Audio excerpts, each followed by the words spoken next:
if it's not every single game.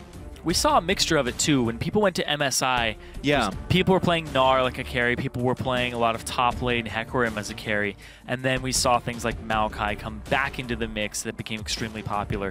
So I like just watching the top lane meta kind of evolve, and when I talk to Solo, he draws a lot of inspiration from Marin over on SKT, so he kind of likes to follow his champion pool. So if Marin performs well on Fizz, it's like, okay, I'll probably play Fizz today. Marin performs well on Hecarim, it's like, okay, maybe I want to play Hecarim today. He's basically trying to just mimic everything he does and find the success that he is. I mean, if you're going to mimic any one team, I feel like SKT is one of the best teams to mimic, so I'm going to say that's a fine way to go about this one. We'll see what happens in Champs League for this one, though. Keep in mind, Avalon had a great Fizz game himself, and so far that hasn't been banned away. We saw it force banned in our Game 2 of the Imagine series, where they had to get away from Chunky Fresh. Avalon finally finding success. I mean, keep in mind, he had 1 kill total in Challenger up until that game where he got 4 more. This was finally something successful for Avalon. It's either we're seeing the teams just start to get better as a unit, or we're seeing just the players improve dramatically week to week. But C9T, all 3 bans down. Avalon may be allowed to play that champion. Meanwhile, 3 bans at Arc Second. All the poke is gone. Well, some of the poke is gone. Yeah, Arc Second just pretty much plays everything poke. Yep. There's still like Varus and Jace and Kog'Maw. He still has Azir, still has Varus, still has Kog'Maw, Azir, those types of champions. Jace, like you said. So I want to see what he ends up picking here. Sivir taken off the table. And Laud doesn't go for Jinx here. He goes for Kalista because of the Sivir ban. Yeah, I think it's a big deal here. Honestly, also, we haven't even seen Kalista bans against C9T just yet, but Laud, of course, a very good player. Kalista, widely considered the best AD carry in the game right here, and not that you'd pick Sivir into Kalista anyway, but Sivir is off the table and not something that Winterfox would have wanted to play regardless, but certainly won't be allowed to after that ban. Sivir ban may be just useless after all. Yeah. Cloud9 Tempest were running a lot of Sivir compositions in the Challenger series. Yeah. Outside tournaments, he got his hands on it one time, 5-1-11 on that Sivir game, but when you give Sivir to Cloud9 Tempest, it just completely changes the landscape of what they're going to play, and they're just going to play Trample all over you. And it's worked so far for them. Well, this is interesting. C9T, maybe they can't play Trample, but Winterfox actually hopping off what made them successful before.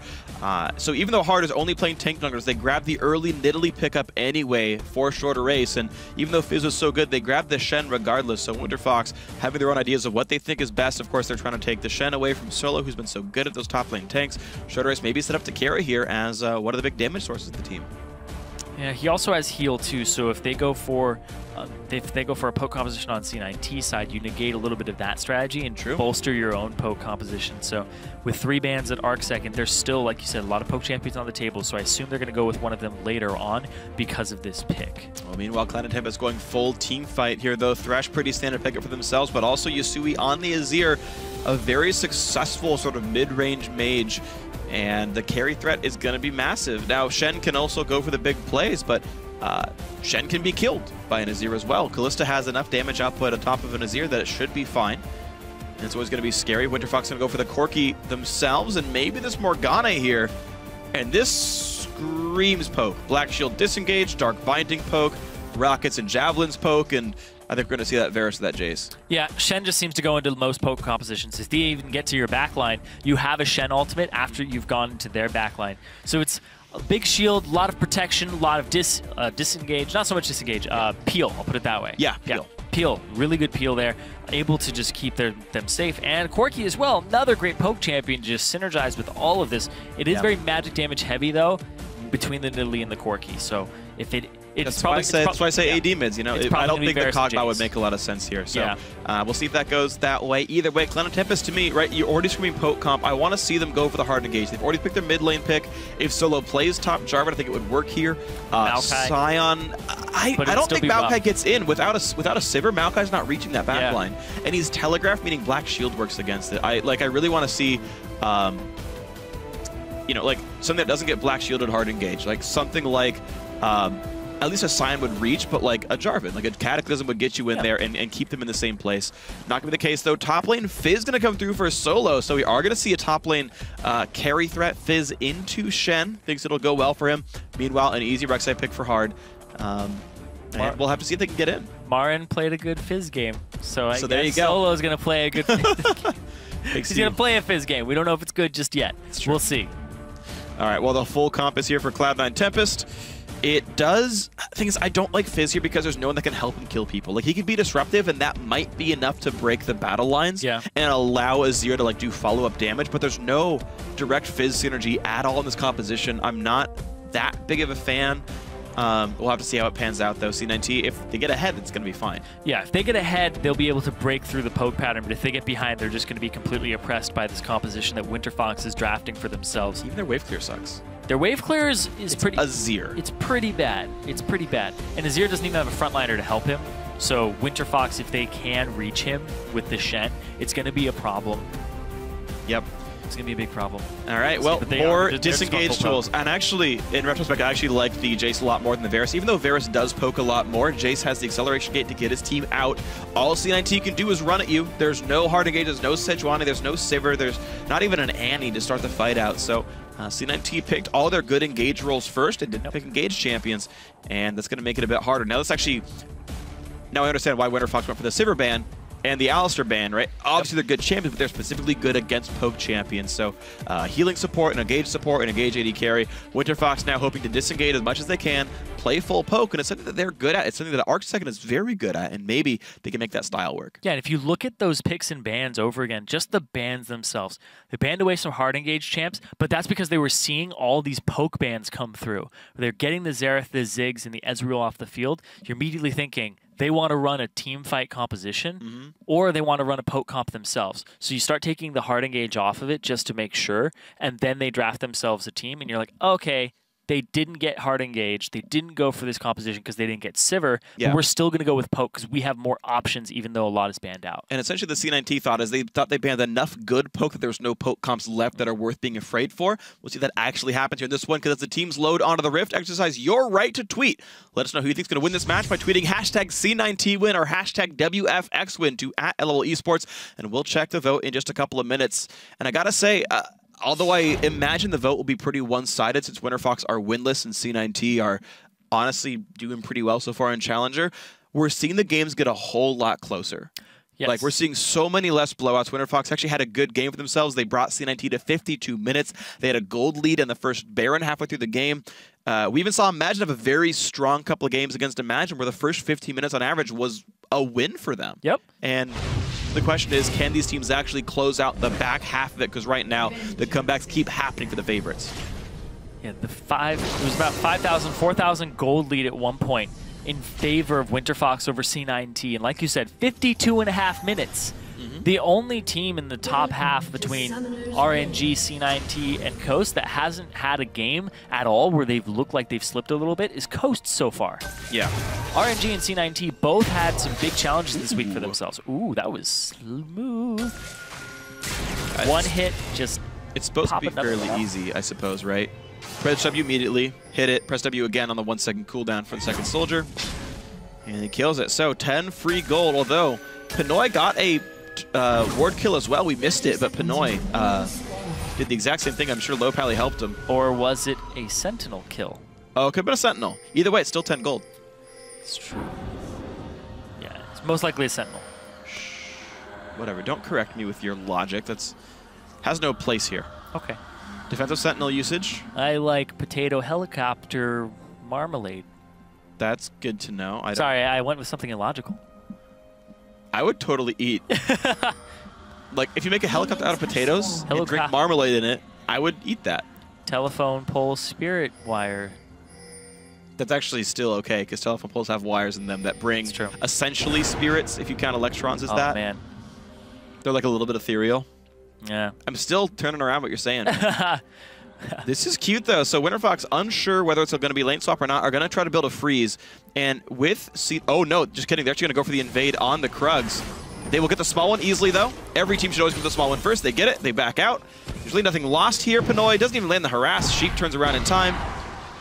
Body not too bad either. So small Krug taken. All is well. Winterfox are going to duo jungle a little bit. Avalon got solo Gromp XP, interestingly. And Shorter Ace do what he can to limp through the jungle. Smite it. Give your top laner all the experience. Nidalee can do this. She has a fairly easy clear. She can get Scuttle Crab by fairly early in the map, maybe not the experience afterwards. That was interesting. So Low probably tried to go for the big play to like go through the brush and zone out C9T, and they said, screw that, we're just going to kill your AD carry. Actually, honestly, I would say better played by C9T, pushing the Corki around, and Pinoy already down, lost his potion, down to half health as well. The bindings don't even matter. C9T definitely winning this lane already. Yeah, after getting the small Krug, you give yourselves that experience advantage, and they both got to lane at the same time. Nobody shoved it, and then they ended up exerting their dominance. They got the lane pressure. Pinoy already using his potion, so Lod, tiny advantages that are adding up. We're going to watch now as Shortrace continues to go through his jungle pretty safely. Arc second is fine against Yusui, doing good damage as well. The top lane matchup also equal, so it's basically just the AD carry support matchup slightly winning for C9T. We'll see if it manifests into a minion lead or not. You can always try to sustain back up. Maybe that will happen, but close game otherwise. Avalon and Solo just trading farm. Junglers right now, we have Rek'Sai up at the bot lane. Nidalee still is hard farming. Looks like an easy red buff for Shortrace, and looks like he's going top. Oh, juked him. Where's he going? Trying to do? Where you going, Shorter? Okay, he's just farming. Right. I think he wanted to make sure there's no like aggressive pink ward in that brush.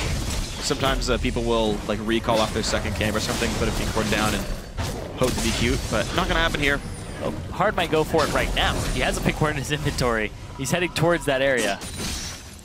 Tried a little bit early. Maybe I'll try again later. All right, Shortrace gonna recall, easily gonna be able to get the upgraded smite that he needs and probably some potions of his own, some wards of his own, double green wards for him with Trailblazer. So in the rune, or the Runeglaive world of Nidalee, we've seen Chilling Smite from Rush, and we still see some players happy to go for the Blasting Smite, keep their health bar up even higher. I actually really like the idea of Chilling Smite Nidalee. I think it makes a lot of sense. Just that extra damage burst is really nice as well. Slowing people for that next spear. It looks like Winterfox managed to get back where they needed to be in this bot lane. They lost the potion, down, but there's the pink ward. All right, there's the aggressive pink ward. See what happens with it. Looks like they're wrapping around Arc Second right now. Looking for the play into Arc Second. There's a jump over the wall. Arc Second's got to run. He's going to get flashed. Knockout's going to flash away himself. Runs through the gate, but a lot of damage comes through from Solo. Knocked back, and the soldier comes through. Yusui gets first blood. Great play, C9T. 3 people show up mid to kill Arc Second. They get his flash. They get so much out of him. You have to imagine that that was going to happen. They had the ward off on the left side, and Solo had just left top lane. Yeah, that should have been a call, honestly, from Avalon. Oh, that's the problem of having, non-native language speakers on your lineup there. Just sometimes the communication barrier. The communication barrier, if that was the problem after all. I think we just experienced one right there. Yeah, I'm not great at English today. I apologize, everyone. Hard to farm as best he can and get that gold income going through. Despite that first blood, the Winterfox are basically tied in gold. Shortrace is farming so much more than the opposing jungler that he's up 100. The top lane, pretty much just gold ends up equalizing because despite that kill, the farm keeps the money basically the same. Shortrace having effective uptime, getting a lot of the scuttle crabs for himself early on. And that's what does it. It's about an 80 gold swing when you do that. Hit. Ooh, close one. If that javelin hit, Yusui might have died, but sidestep's just enough. Arc Second gets some poke, but not much else. And again, dodging away from the javelins. Those nerfs to the width of the javelin. Finally showing itself. Rearing its head. It happened. It actually happened. The nerf mattered. Woo! Yay! All right, well, we sit on a tied game, regardless of what the kill score would show you. Winterfox fans so far can feel secure. Solo did go for the Doran's Blade, interestingly enough. Not one that I see all that often in Fizz matchups, but Avalon not harassing too terribly much on this level 6 Shen. But with Standing United up, it means many less plays can be made by C9T. Standing United can always turn those things around, and the Shark would not stun him in time to stop the channel, I believe. So Solo could not stop Avalon from showing up in any possible way, but Avalon does have taunt for that purpose himself. A nice little ping there by the red team, putting out that Hard is near this side of the jungle. Some aggressive wards by Shortrace. Managed to track him on his movements. Oh man. If you stand united with a fish on you though, you just deliver the fish to whoever you were on. Yeah. You pay a little bit more for the delivery, it's fine. Shortrace understanding that gank could have happened. It gets tracked by the Tremor Sense. And now Hard knows to really not try this. He jumps back over the wall and out he goes. He knows to be afraid of the Nidalee, and rightly so.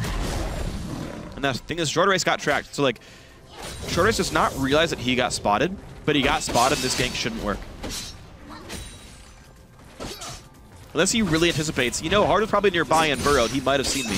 But that's a lot of jumps to go through to think of that. Right now, you're also going to know that Hard is on the top side of the jungle because you saw Yasui move to his blue buff. You don't move to the blue buff just to go kill it by yourself. I mean, wards see him go there as well, yeah. so they know blue buff timer. They know that there's no counter gank right now, but everyone recalls away. So 61 CS on this Shen. He's going to go ahead and buy something. Bomby Cinder. Okay, going for the fast Sunfire Keep. Even though he's facing Fizz, I guess it is AD Fizz, but it's still hybrid damage. But Avalon, his goal is to push the wave as much as possible to try to keep Solo under his turret, and that will, again, give him the recall edge. Avalon should pretty much never miss CS because of this. Yeah, you pretty much need the Bomby Cinder at least. Gives you the wave clear, adds more damage to your key strike. Ooh, interesting. Shorter Race actually just grabbed his own blue buff. He didn't give that one over to Arc Second, so even though C9T tried to steal it away, it didn't happen. Yeah, he's also got a tier 2, so that's pretty big. The fact that Arc Second didn't get that, and Yasui has his. They're both rather blue buff dependent champions.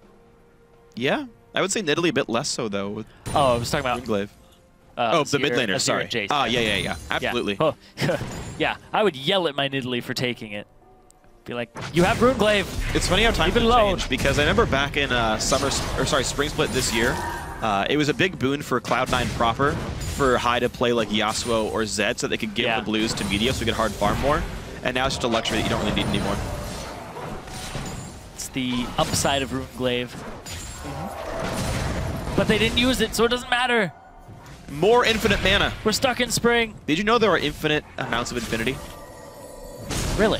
Yeah. Infinite amount. So we'll get more to that in a little bit. Shorter Race just gets freaking destroyed in his jungle. Solo gets double buff, says thank you very much. And that's going to be a lot of power going through. But still, the kills only mean gold is equal. Winterfox are winning the farm game, mostly in the top lane, actually.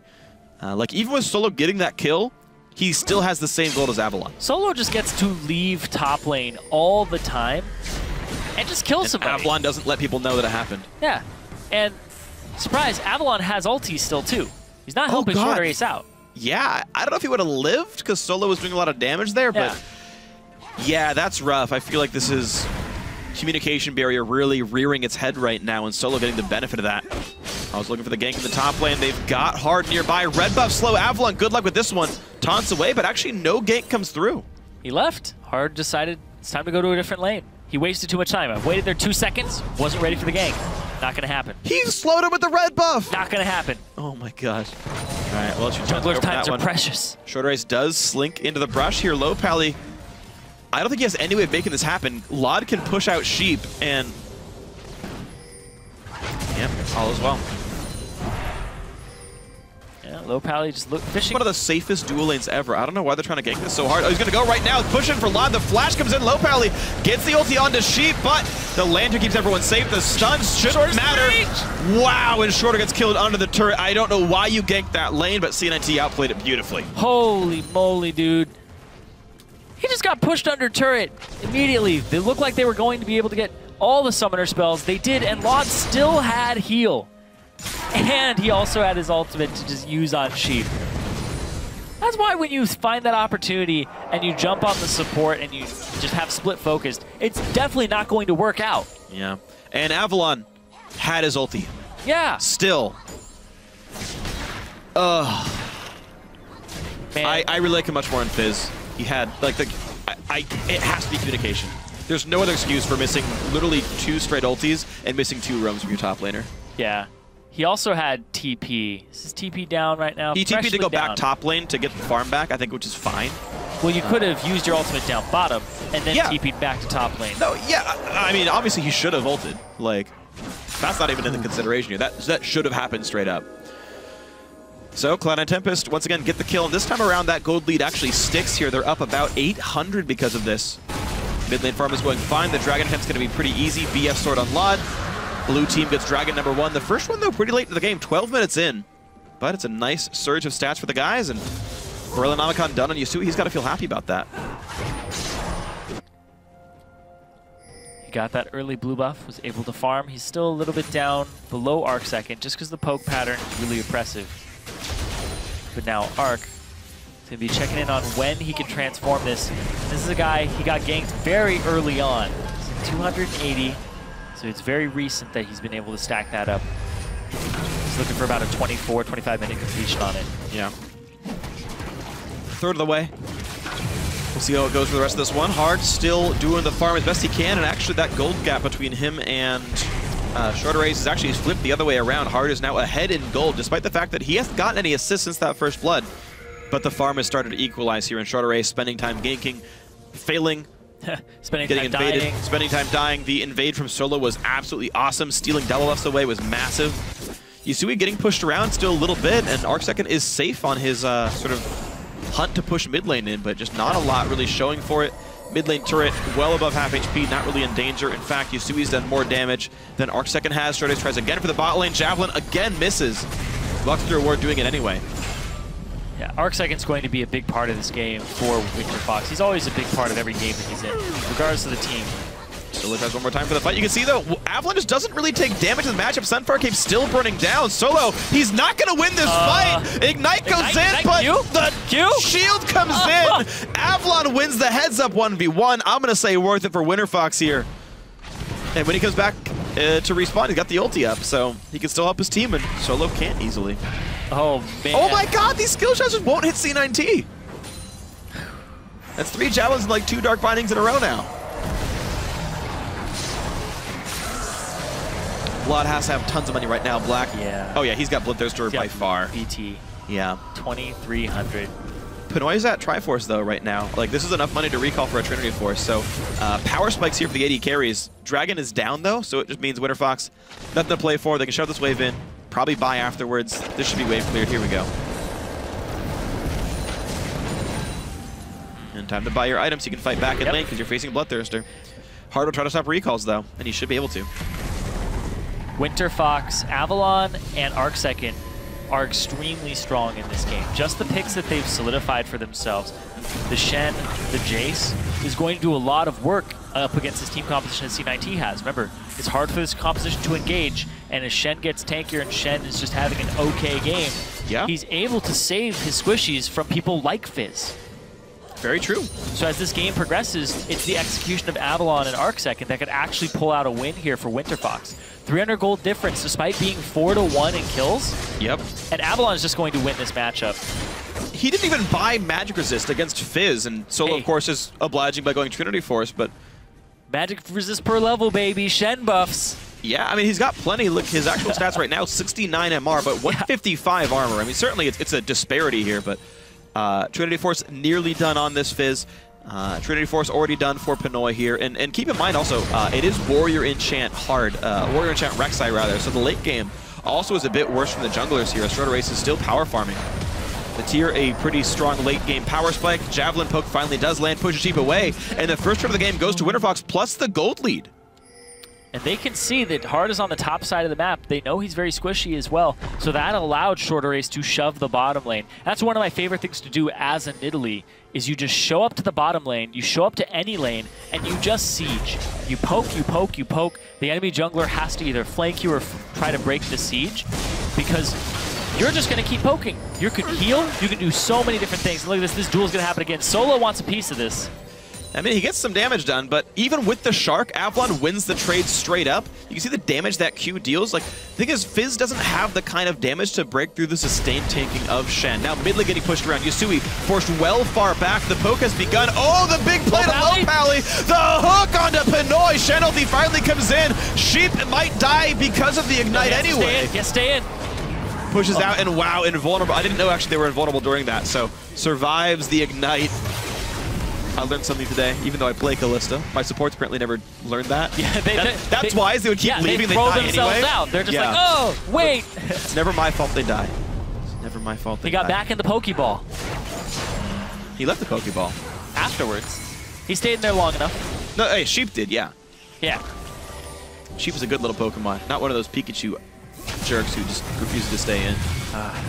How do you heal him? You never get to heal him. I know. You can't take him to a Poke Center. They don't treat him like normal people. They need the ball. Get in the ball, Pikachu. Sorry, just... Yeah, refused to take Thunderstone as well, even though he'd already learned Quick You Attack. would have been way better as a Raichu! Raichu, whatever. It's close enough, but we are in a gold lead for Winterfox. Their first win of the split. I don't think many people would have expected the game to go this well for Winterfox, but honestly, we're seeing the challenger teams, the bottom challenger teams especially, get better over time. Now Pinoy forced a 1v1 up against Lod. TP from Avalon. He's ready to help him, though. Pinoy needs to go back towards this We'll guy. see if he can win. It's a 2 versus 3, though, and the Trinity Force damage not always that high. Forced to jump away. Easy kill for Lod. There's the Ren, and Avalon realized way too late that he'd already lost the fight, but he's got... But he has everybody here, though. It's coming in. Land this. Binding hits hard. Oh. Whoa! What? Solo misplays the fish, and Low Pally with the stun of the ulti trying to dodge away. The sheep hook not going to mad life it right. Low Pally gets the bind, gets killed off by Lot though. Oh, the cute. And out they go. All right, that is definitely a fight win for C9T. These skill shots, just fish over there, hook over there. Well, that's so this is the known teleport bug though. If you hit skill shots while channeling teleport, it'll go a random direction essentially. Everyone knows this bug already, especially top laners. Right-click once, put a move command in, then cast your fish. Shorter?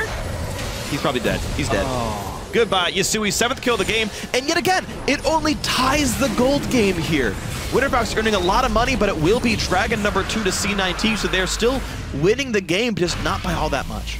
They have to be able to take down these structures, though. That bot lane turret is in danger of going down and giving C9T a large advantage, or a small advantage off of the turret. It's about 1,000 gold. Thing is, I can't imagine Winterfox realizes the gold is this close. Oh yeah, you have to be more afraid than this, but when you go and you do that gut check, when you walk up as Avalon 2 solo and you start trading with him, you realize, oh, this guy isn't that strong. Ooh, almost got the buff, but Hard does get the steal away, so it doesn't go to Yasui, but it's certainly not going to Arcsecond, who has still, I believe, not gotten a blue buff all game. This poor Jace doing what he can to farm, but just doesn't have the same tools that the other people do. Mid lane turret might die for this one. You're going to see the poke try to come back through. But Solo able to deal a little bit of damage. They go for the big play, but yeah, really not going to happen. I don't know if that was the right call. I don't think they knew Sheep was around. Avalon just wants to walk up and hit the turret, too. They're probably going to get it off this wave. I mean, the force push may work after all. Well, they're a good Jedi. Right now, Avalon should have stayed top. And knock that turret down. Nice one. Hit the turret, and then if they ever try to engage while you're sieging this turret, you use your ult. Yeah, no, you're absolutely right. Because Solo has no TP. That's one of the great advantages of Shen, is that you get to force the enemy top laner to run around the map when he doesn't have TP. But now we have teleports on the same cooldown, and it's only a 40-second difference between Standing United being up and the Fizz teleport being up, so a very small window that Winterfox could use, and it's not even going to be for another minute and a half. Top lane is going to get pushed in, and he doesn't have a lot of resistance up there, though, so we might just see that turret go down regardless. Avalon has nearly already killed that turret. It's down below a quarter. And maybe Winterfox gets their second turret kill of the game, which will put them back to tied in gold. And this is a tier composition here, double tier from Winterfox. So as the game goes on longer, they'll have those transformations. They'll have the Seraph's Embrace on the shorter. Ooh, the Javelin gets him! What a nice play there. Avalon nearly pulled him too far away, but the turret will go down, ties the game back up. 300 lead, actually, and Lod wants in. He looks for Arcsecond. He's not going to get him. And Sheep goes, hey, why did I even go that way? I don't know why you did go that way, but you're okay. He missed. How did you miss that shock blast? It's okay. It's okay. I'm on edge right now. You're tilted. Freak's tilted. I've been tilted. It's tilted. Too many skill shots flying in random directions. Hopefully the show can right itself and I can be untilted. 500 gold lead back again for Cloud and Tempest. Mid lane turret summoned by Yasui to keep the wave pressured. Pinoy been kind of forced to play a split, like a defensive split push and just collect farm, which is not how you want to use a mid-game spiked Corki. He's on Triforce Sword Shoes. That is pretty much the best spike you'll ever get for Corki, but unable to use it. So when I talked to some members of Winterfox, they were telling me Avalon is 50-50. He's either going to lose you the game or he's going to win you the game. Right now, it's looking like he's winning them the game. He's doing both the same really time. Hard. Okay. He has like... That's true. He's 50-50. Wild card. You don't know if Avalon's going to save you with his Stand United or if he's going to farm a wave. He's got like Season 3 World Status Shen ultis where they literally were 50-50. Shots fired at Riot 2 years ago. But Winterfox doing what they can, though. Still, I mean, And the difficulty is, it is no engage against a poke team. This is so hard for C9T to actually get things done without outplays. Yeah, and Yasui, when he pokes, you can already see the lack of damage he does to somebody like Avalon. Yeah, yeah. Avalon just sits there with his W on, his feint, and he just deflects everything. Oh, he's gonna deflect Sheep into his team. Oh, good pullback. And Lod's gonna keep him safe. Javelin was headed for the dome of Thresh, but out he goes. Top lane turret. And triple upgraded trinkets as well from Winterfox. You can't get those on live. What? You can't. Sad. It's okay. Played a game as top lane, and I realized that I couldn't buy it, and I was so sad. Buy a pink ward dropper. That's what I did, and then I realized the cooldown's too long. I should have just kept the original ward dropper. It's the same cooldown. But I want the actual, just the green ward, so it's not visible, so you could push top. Buy some. I buy pink wards, and I keep the green ward dropper. That's not even efficient. So you actually need to buy green wards anyway. All right, well, waves clear once again. 500 gold game, and I think it's going to stay like this. The waves are easily cleared because there's like no good forced combat. Like a poke team without a lot of hard engage, like it's just Dark Binding and like just flash plays from Avalon, means we're not going to see Winterfox get kills easily. And C9T have no engage against a long-range team, so they're not going to get kills easily. Well, Winterfox haven't been getting many kills this game at all. Oh, kills this easy. You're wrong. Okay, well, short race, missteps, knocked up, goes down. Yasui gets his 8th kill of the game. Looks like the difference in ward vision was actually the reason for that one, so C9T doing a great job of denying visibility. Every time we throw out hypothetical situations, we forget about the shorter ace factor. 0-4 this game. Ouch. Caught at his buffs, caught right here, just walking towards the dragon. Pretty sure he saw the mid lane, too, moment before that.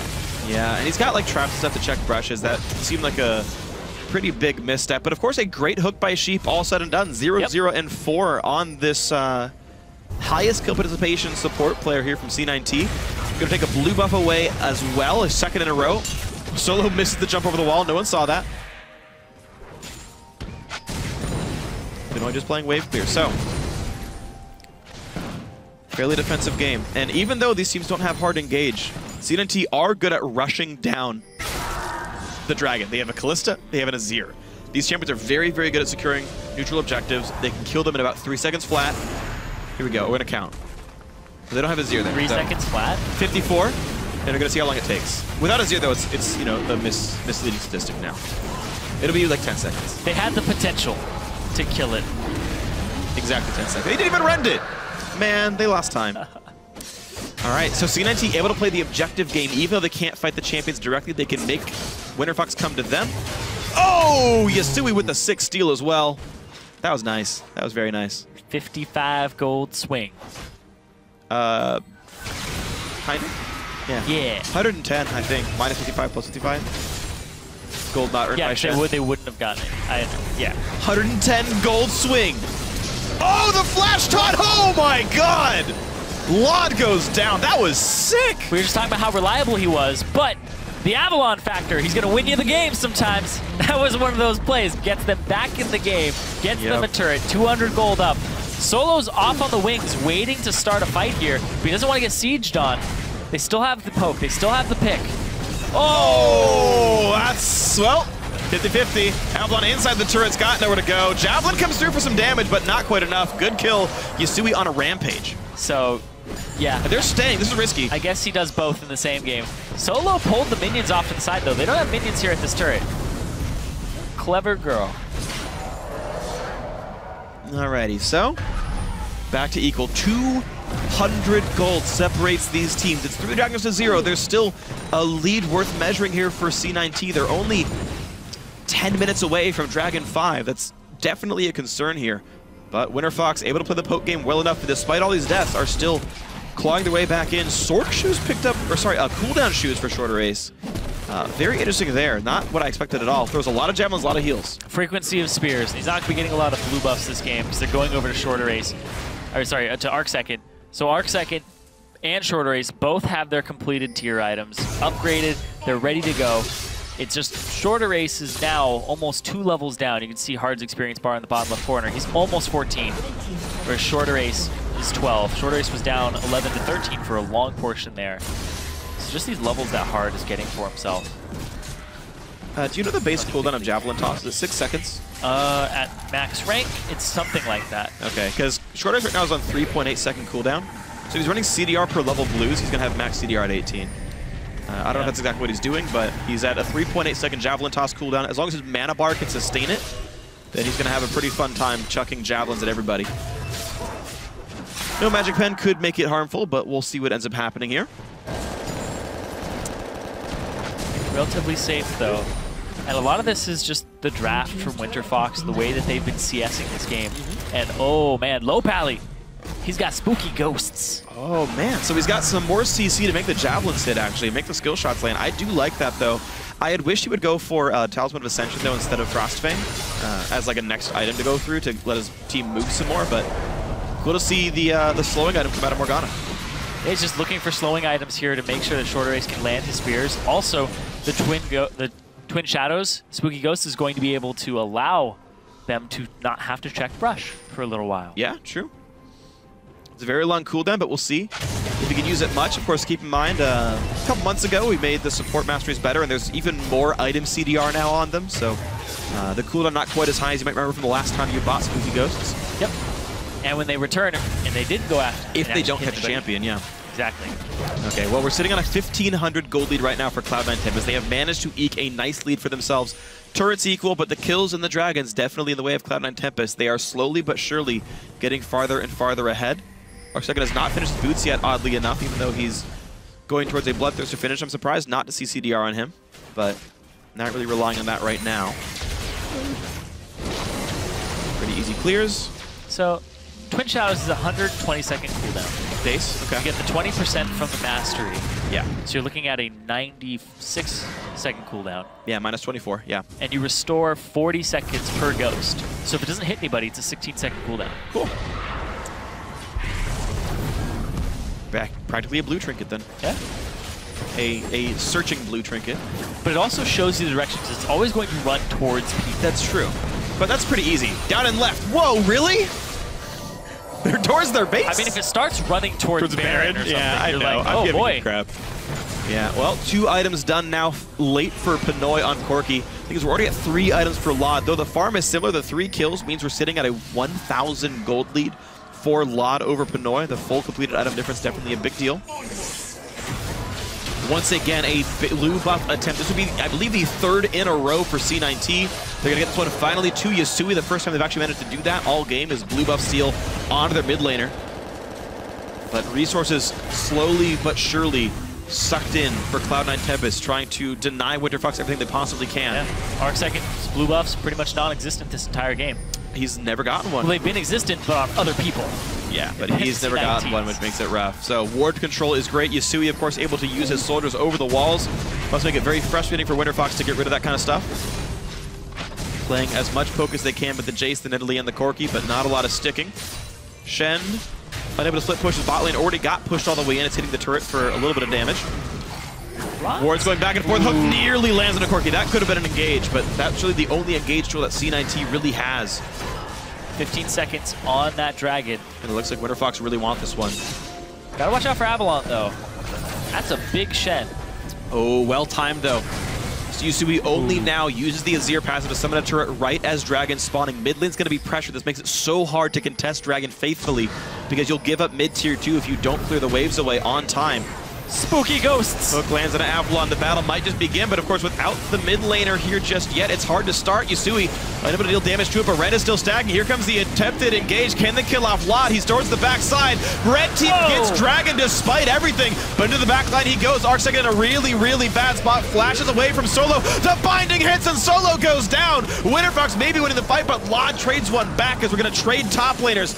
Shorter Ace low on health. Lot gets his 2nd kill of the fight. This Kalista 5-1, and it keeps going on. Arcsec nearly dead, almost cut off as well. I don't even know where they could go. Oh man, there's just so many skill shots that are ready to come out here. But this could be a turnaround. Pinoy has damage, but Loud with Hurricane is going to be really happy to hit people. Those skill shots going to miss. Arcsec going to clear the way as best he can, but Loud's going to get in the range soon. Oh, the rest of the team will respawn. 15 seconds on Avalon. If Avalon can get up before they die.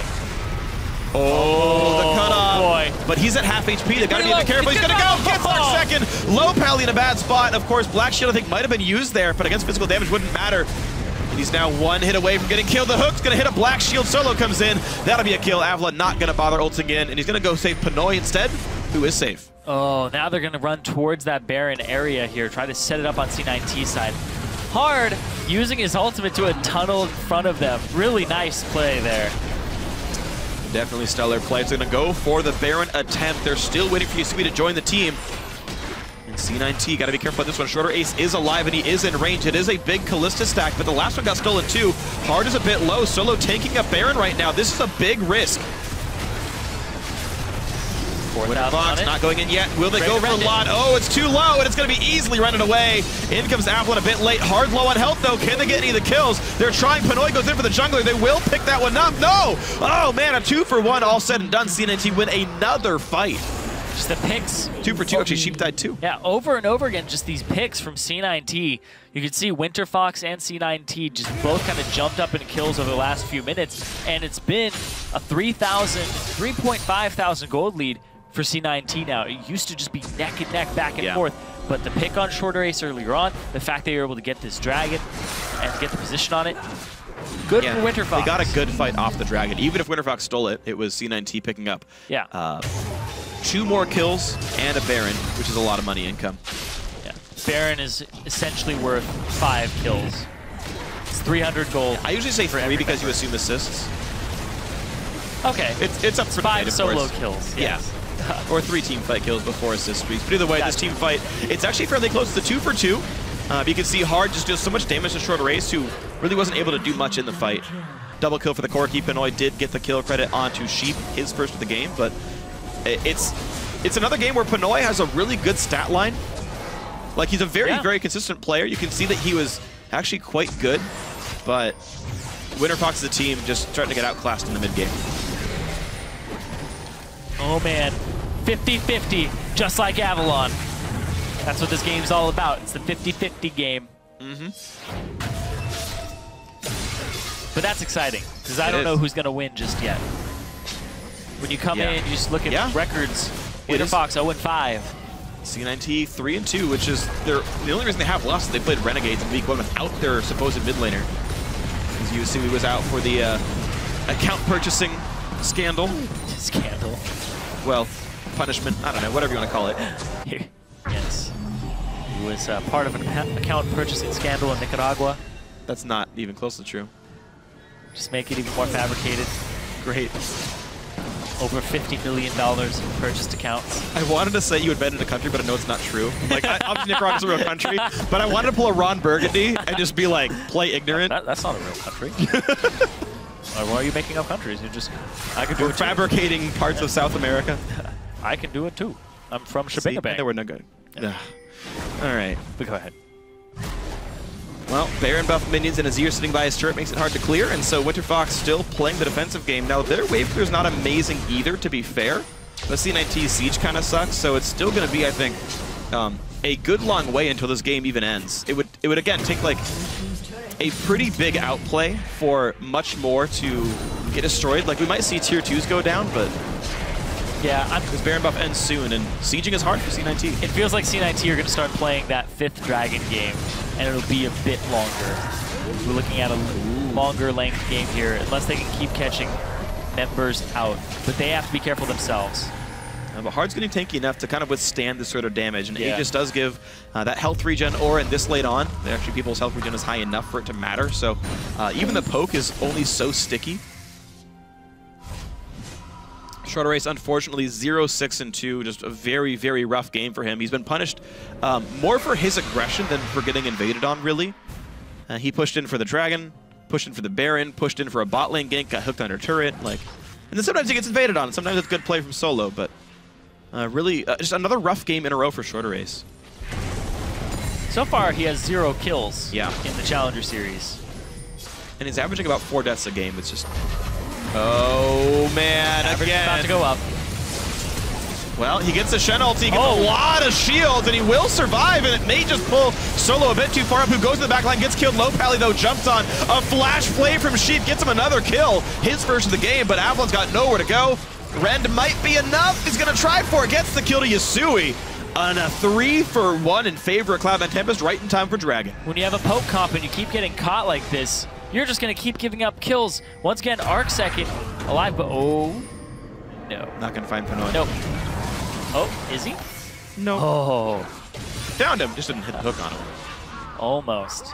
And C9T, they choose to push down the inhibitor instead of going for a dragon off of this timing window they have. They have this minion wave, this specific minion wave, try to knock the inhibitor down. This is the only chance they get. They've got to turn for dragon if this doesn't work. Wave clear a little bit. The melees are mostly gone. Yeah, Arc second has no mana either. Can't really continue to poke. They're going to be able to get this inhibitor off of this with just the damage that Lot has. Before. There's no mana though. You take this fight. Yeah. It's like a clean getaway. So middle inhibitor is down, and they can go towards dragon. There's theoretically a risk if Avalon tries to jump you. He's got teleport still up, but it looks like it should be safe. Solo walking up the mid lane. Pink ward control is in. Dragon number 4 for Cloud9 Tempest. Would have been at their 5th dragon if that Ren had actually been used. Correct. Last time. Now Winterfox just get control of the Baron area side of the jungle. Still no mana on Arc second. Short Ice, he doesn't die right off the bat here. Gets himself a kill. But the flash jump, huge series of shields there. 1,500 points worth of temporary health. Oh man, then just blown up there afterwards. Yeah. Oh, just the damage. It hurts. Blue buff steal attempt, but Heart's here. Oh no, it goes over to Pinoy. Nice, an early smite by Short Ice into a Trinity Force auto attack. Gives a blue buff over to Winterfox, the first they've had in probably 20 minutes or so. It's still 7,000 gold lead, and that's been manifesting itself. Yeah. Just stats over on C9T's side. You can see armor coming through for dealing with Arc second. Magic resist coming through for both Avalon and Pinoy, as well as some of Shorter Aces. And Short Ace now, just now, finally completing his Luden's Echo 39.5 minutes into this game. Ouch. Yeah, I mean, his income is super low right now. Only 10,000 gold on this Nidalee. He's 3,000 behind the enemy jungler. He's out-earning both supports, but that's it. The third poorest member in the game, the farm-heavy jungle Nidalee. And the thing is, he was part of his team's early gold lead. He was super out-farming hard. He had such a good early game, but as we're seeing, the more experienced challenger teams, the ones with more roster stability, just tend to have better and better mid-games. They keep winning the same parts of the game. And Winterfox looking at a 0-6 start to the split. Yep, sometimes you mess up the early game slightly, but then if you just have mid-game coordination, you have that experience with your team and that trust, you're able to pull through, and they're going for something here. Avalon a little far forward. Hook, flay, taunt hits up hard, though a good amount of damage done, but Mikhail's in a lantern keeps him safe for now. Oh. That is a big cooldown out. Oh man, Yasui's at that point where he can just chunk out Pinoy.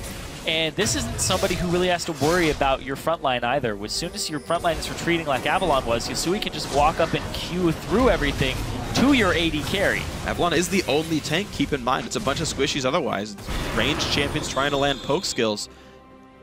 If their mid game went any better, it would have been fine for Winterfox, but now the gold lead is so big that it's actually fairly trivial for Azir to just push through the Shen and kill squishies in the back line.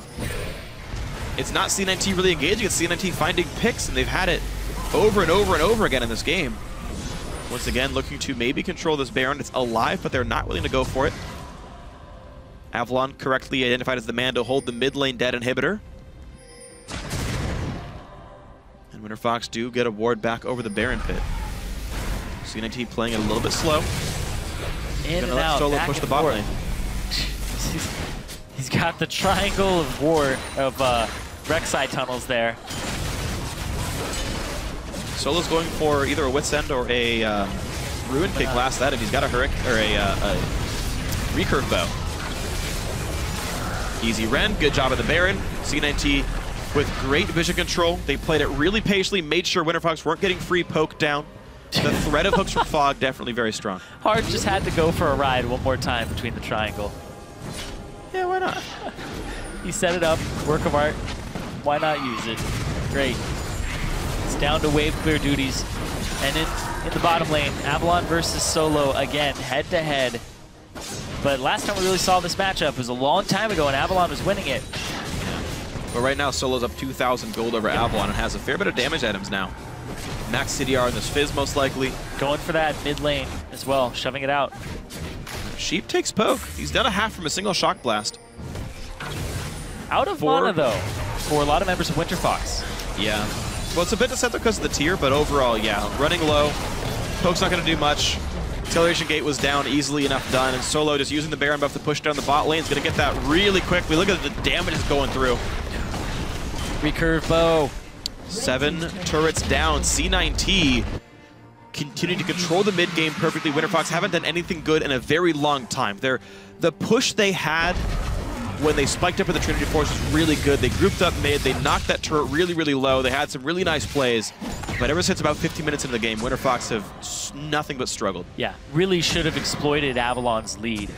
And the fact that he could have used his ultimate a couple more times to actually defend, keep people alive. That Ghost has no idea what it's doing with its life. It has made some bad choices. Spatting out. But C9T's made enough good choices, certainly. Wave cleared away. Easily grabbed by Lud. Gromp steal as well. Low Pally doing what he can to keep up defensive wards, but if you look at the ward line of Winterfox, it's like maybe 4 total in their own jungle. That's all the vision these guys have. Solo continuing to split push.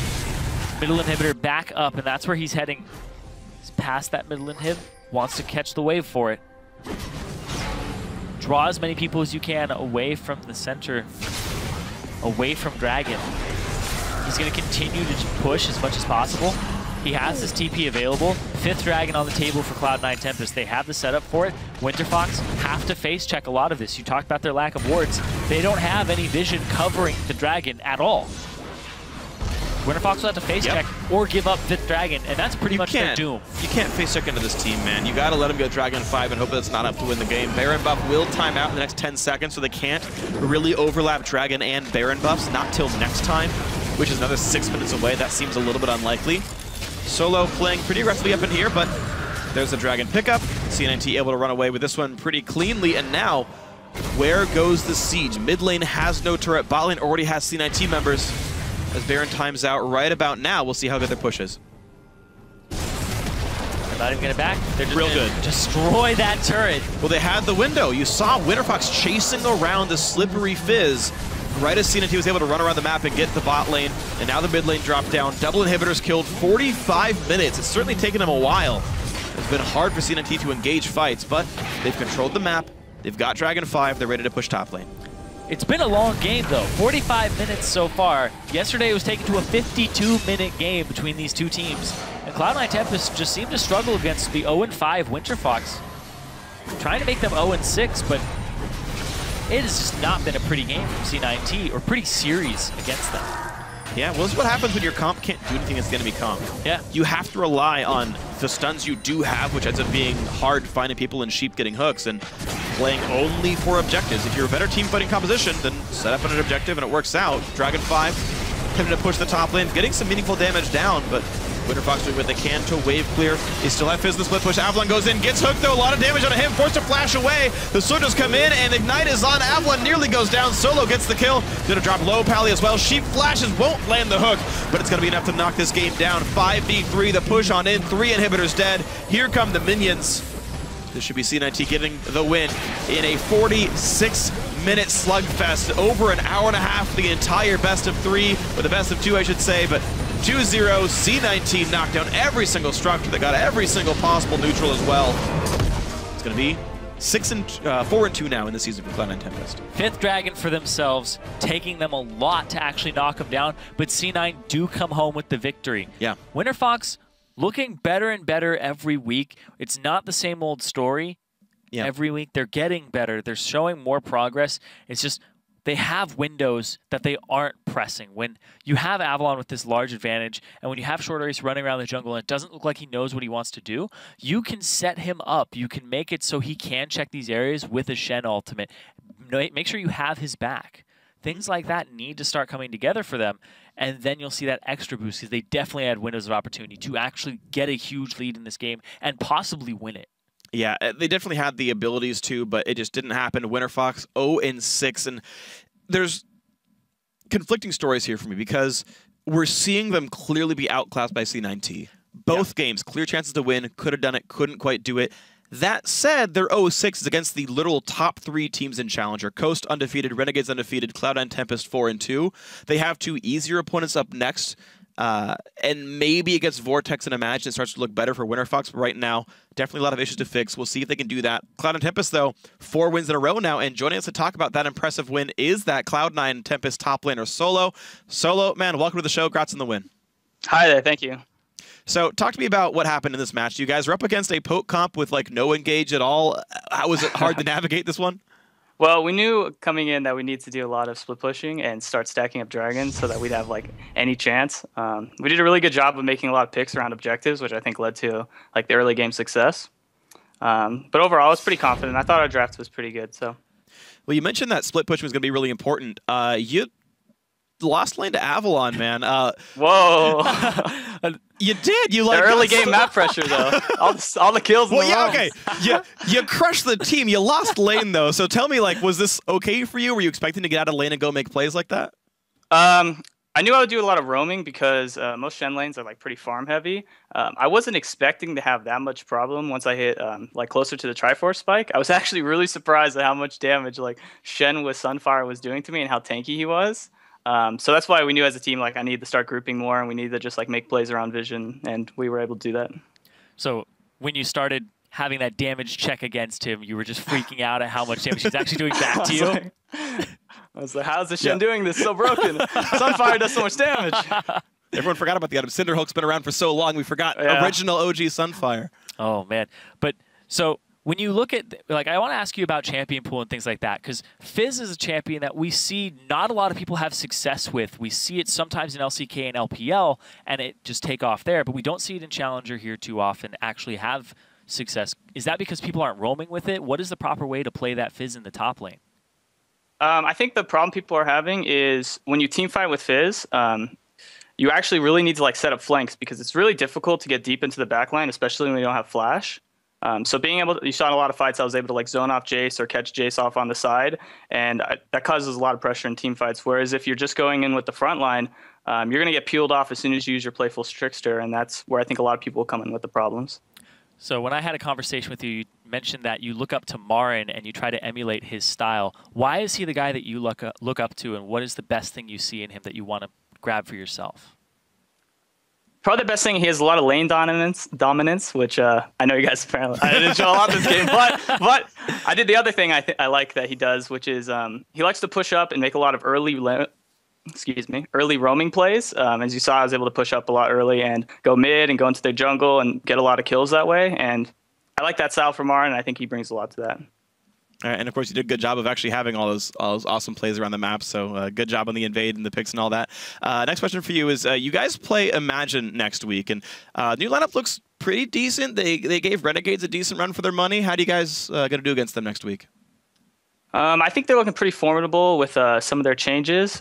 We'll see if they last the week. But as far as they are now, I think they're going to be a pretty tough opponent. We'll definitely have to prepare a lot for them. Final question. Why is your room so yellow? Well, this isn't really a room. It's more of like a, I guess, a den or something. So this is just where the computer is. The room is another place. But, you know, you have to have the bright colors when you live in California. It's very summery. All right, so the yellow den. Thank you very much for joining us. Good luck for the rest of the season, man. All right, you too. Thank you. Yeah, sure. All right, we've got to take one more break tonight, but when we come back, we return, and we're going to host our final match as Team Coast will look to clinch a playoff spot if they can win against Vortex. Don't go anywhere. We'll be right back. Lane dominance about showing no weakness. And a yellow den.